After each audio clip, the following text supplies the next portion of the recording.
بسم اللہ الرحمن الرحیم نحمده ونصلی علی رسوله الکریم اما بعد بسم اللہ الرحمن الرحیم۔ عزیز طلبہ، آج ہم کنز الدقائق حصہ دوم سبق نمبر 158 شروع کر رہے ہیں۔ اس سبق میں ہم کتاب المضاربہ سے متعلق پڑھیں گے۔ آج کے اس سبق کا خلاصہ یہ ہے کہ مصنف علیہ الرحمہ کتاب المضاربہ کی اس ابتدائی فصل میں باب المضاربت میں مضاربت کی تعریف اور شرعی حکم ذکر کریں گے۔ اس کے علاوہ اس باب کا عمومی خلاصہ یہ ہے کہ سب سے پہلے مصنف علیہ الرحمہ مضاربت کی تعریفی شرعی ذکر کریں گے، یعنی شرعی تعریف ذکر کریں گے۔ اس کے بعد پھر الوصف شرعی کا ذکر ہوگا کہ شرعاً مضاربت کا حکم کیا ہے، یہ واجب ہے، مستحب ہے، جائز ہے، ناجائز ہے۔ تیسرے نمبر پر مضاربت کی شرائط کا بیان ہوگا۔ کل 4 شرائط مصنف علیہ الرحمہ ذکر کریں گے، اور اس کے بعد پھر بیان و انواع المضاربت مضاربت کی قسموں کا ذکر ہوگا، اور اس کے بعد حکم شراء من یعتق علی رب المال او علیہ، مضارب کا ایسے غلام کو خریدنا جو رب المال پر آزاد ہو جائے تو یہ شراء جائز ہے یا نہیں۔ اسی طرح شراء المضارب امتا ثم ادعاءہ ولدہا، مضارب پہلے کسی باندی کو خریدے پھر اس کے بعد اس سے اپنے بچے کے ثابت النسب ہونے کا دعویٰ کرے تو اس کا کیا حکم ہے۔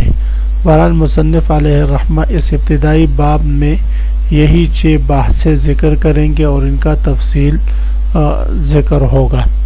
تو عزیز طلبہ، کتاب المضاربت یعنی مضاربت یہ کتاب المصالحت کے بعد لائے ہیں، اس لیے کہ مصالحت اور مضاربت یہ دونوں ایک جیسے ہیں۔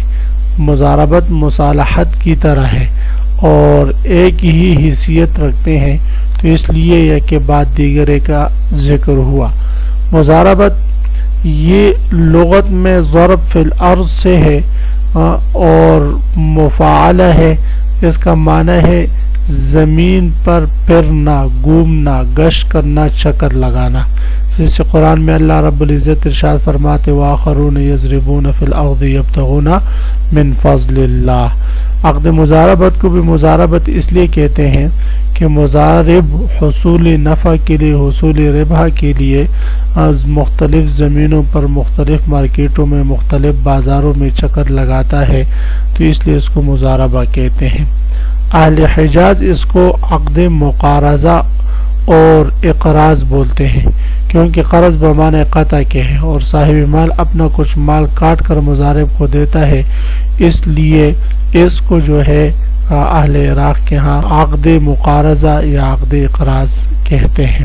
مضاربت کا جواز یہ تو آپ صلی اللہ علیہ وسلم ہی کے بعثت کے وقت سے ہے، کیونکہ آپ صلی اللہ علیہ وسلم نے دیکھا لوگ مضاربت کا معاملہ کرتے ہیں اور آپ نے منع نہیں فرمایا، تو گویا آپ صلی اللہ علیہ وسلم کی تقریر سے اس کا جواز ثابت ہے۔ اسی طرح حضرت عمر، حضرت ابو موسیٰ اشعری اور حضرت عبداللہ ابن مسعود رضی اللہ تعالی عنہم اور اسی طرح دیگر صحابہ رضوان اللہ تعالی علیہم اجمعین بھی اس پر عمل کرتے تھے، تو ان کے آثر سے اور عمل سے بھی اس کا جواب ثابت ہوتا ہے، اور کسی نے آج تک اس کا انکار بھی نہیں کیا، تو اجماع امت بھی ہوا، اور لوگوں کو اس کی ضرورت بھی ہے کہ مالدار لوگ اپنے پیسے دیتے ہیں اور غریب اس میں کام کرتے ہیں، تو دونوں کا کام بن جاتا ہے۔ تو عزیز طلبہ، آتے ہیں کتاب کی طرف۔ سب سے پہلے ہم عبارت پڑھتے ہیں۔ کتاب المضاربت ہی شرکۃ بمال من جانب وعمل من جانب والمضارب امین وبالتصرف وکیل وبالربح شریک وبالفساد اجیر وبالخلاف غاصب وباشتراط كل الربح له مستقرض وباشتراطه لرب المال مستفزع، وإنما تصح بما تصح به الشركة۔ یہ کتاب ہے کتاب المضاربت. کتاب المضاربہ باب مفعلہ کا مصدر ہے. ضارب یضارب مضاربتاً، باہم ایک دوسرے کے ساتھ مل کر چکر لگانا، گھومنا. مضاربت کا شرعی معنی ہے ہی شرکت بمال من جانب وعمل من جانب. مضاربت وہ در حقیقت ایک جانب سے مال ہے اور دوسرے جانب سے عمل ہے. زید نے عمر کو 10 لاکھ روپے دیا کہ اس میں آپ دکان ڈال کر تجارت کریں، جو کچھ نفع ہوگا وہ ہمارے درمیان مشترک ہوگا. اس کو ایسی شرکت کو مضاربت کہتے ہیں. یا شرکت بمال، یہ شرکت ہے ربح میں. بمال من جانب، ایسے مال، ایسے صورت میں کہ ایک کے جانب سے مال ہو، عمل من جانب اور دوسرے کی جانب سے عمل ہو. تو ربح میں شرکت کا نام مضاربت ہے اس صورت پر کہ ایک کی جانب سے مال ہو اور دوسرے کی جانب سے کیا ہو گئی، عمل ہو. تو یہ مضاربت کی شرعی تعریف ہے. جانب سے مال ہوگا اس کو رب المال کہتے ہیں، جس جانب سے عمل ہوگا اس کو مضارب کہتے ہیں. تو مصنف علیہ الرحمہ اب مضارب کی شرعی حیثیت والمضارب امین و بالتصرف وکیل سے ذکر فرما رہے ہیں. اس سے مضارب کی شرعی حیثیت کا بھی پتہ چلتا ہے اور مضاربت کی شرعی حیثیت کا بھی ہمیں پتہ چل جائے گا. تو فرماتے والمضارب امین، مضارب جو ہے وہ امین ہے. یعنی رب المال جب اپنا پیسہ مضارب کو دے دیتا ہے تو جب تک مضارب ان پیسوں میں تصرف نہیں کرتا، کچھ مال ان سے نہیں خریدتا، اس وقت تک وہ پیسہ اس کے ہاتھ میں بطور امانت کے ہے اور مضارب امین ہے، امانت دار ہے. عزیز طلبہ، یہاں پر ایک لطیفہ آپ حضرات کو سناتا ہوں.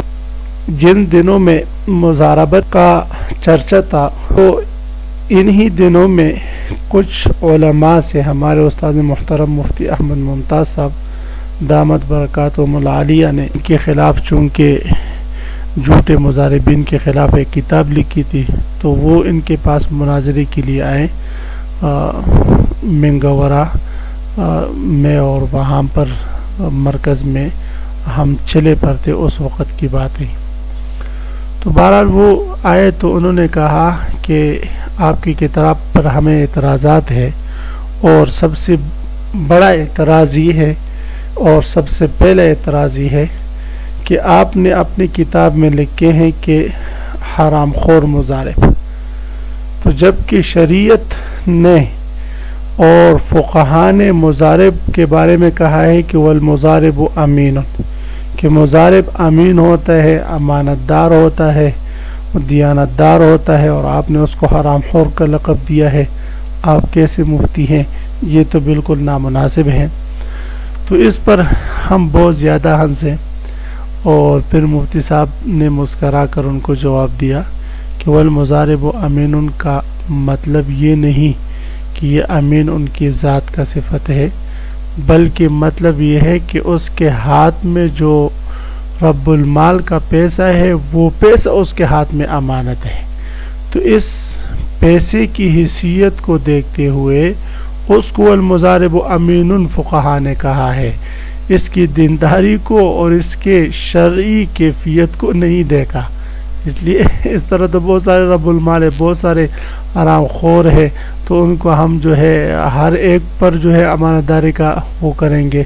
تو عزیز طلبہ دیکھیں کتنی بڑی بدبختی ہے، لوگ کتابیں پڑھتے نہیں ہیں، اور جب کتابوں سے مناسبت نہیں ہوتی تو پھر ظاہری الفاظ کو دیکھ کر معنی کہاں سے کہاں پرفیکٹ کرتے ہیں. اللہ تعالیٰ ایسوں سے ہماری حفاظت فرمائے.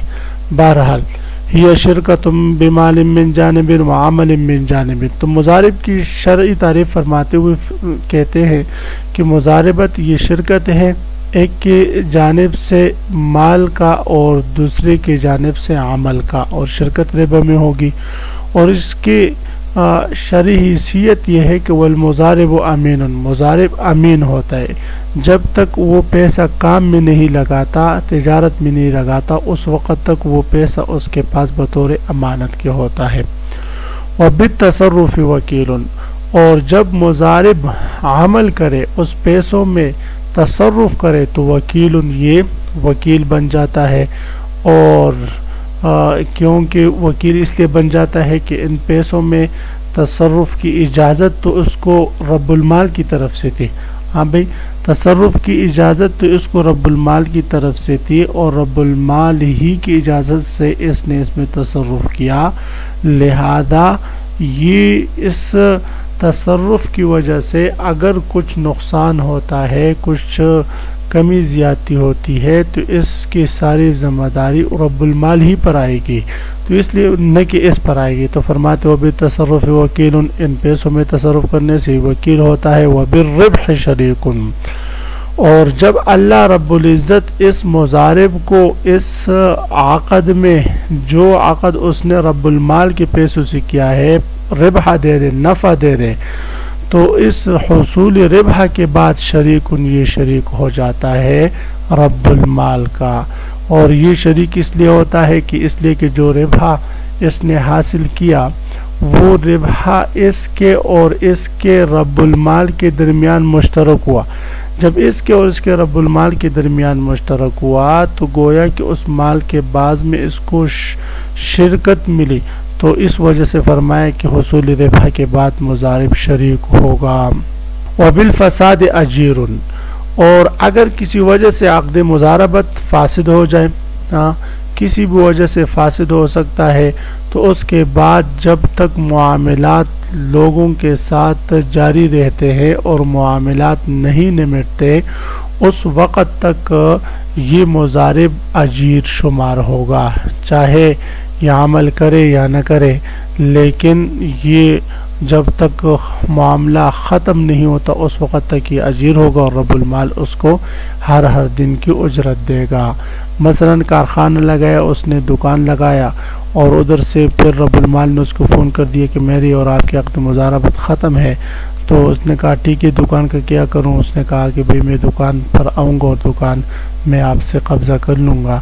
تو جب تک وہ آتا نہیں ہے، 10 دن لگاتا ہے، 20 دن لگاتے ہیں، مہینہ 2 مہینے لگاتے، تو اس وقت تک یہ مضارب اجیر ہوگا، مزدور ہوگا، اور ہر دن کی دیہڑی رب المال پر لازم آئے گی۔ اور بالخلاف غاصب، اور اگر مضارب نے رب المال کے لگائے ہوئے شرائط کی خلاف ورزی کر دی تو فرماتے یہ غاصب شمار ہوگا، اور غاصب پر تاوان تو لازم آتا ہے، لیکن یہ ہے کہ وہ کسی قسم کے نفع کا مستحق نہیں ہوتا۔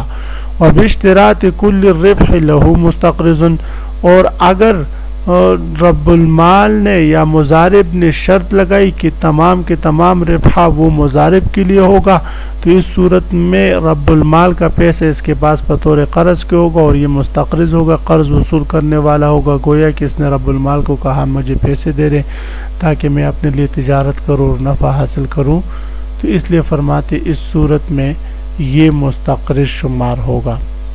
وباشتراطه لرب المال مستبضع، اور اگر شرط یہ لگائی گئی ہو کہ جتنا ربا حاصل ہوگا وہ ربا سارا کا سارا رب المال کو ملے گا، مضارب کو کچھ نہیں ملے گا، تو اس صورت میں یہ مستبضع ہوگا۔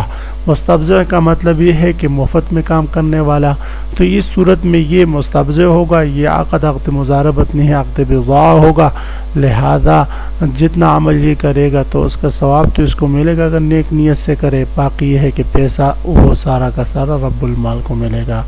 تو عزیز طلبہ، اسی کے ساتھ آج کے سبق کا اختتام ہوا۔ آج ہم نے کتاب المضاربہ شروع کی، مضاربت کی شرعی تعریف اور اس کے بعد مضاربت کا شرعی حکم ہم نے پڑھا۔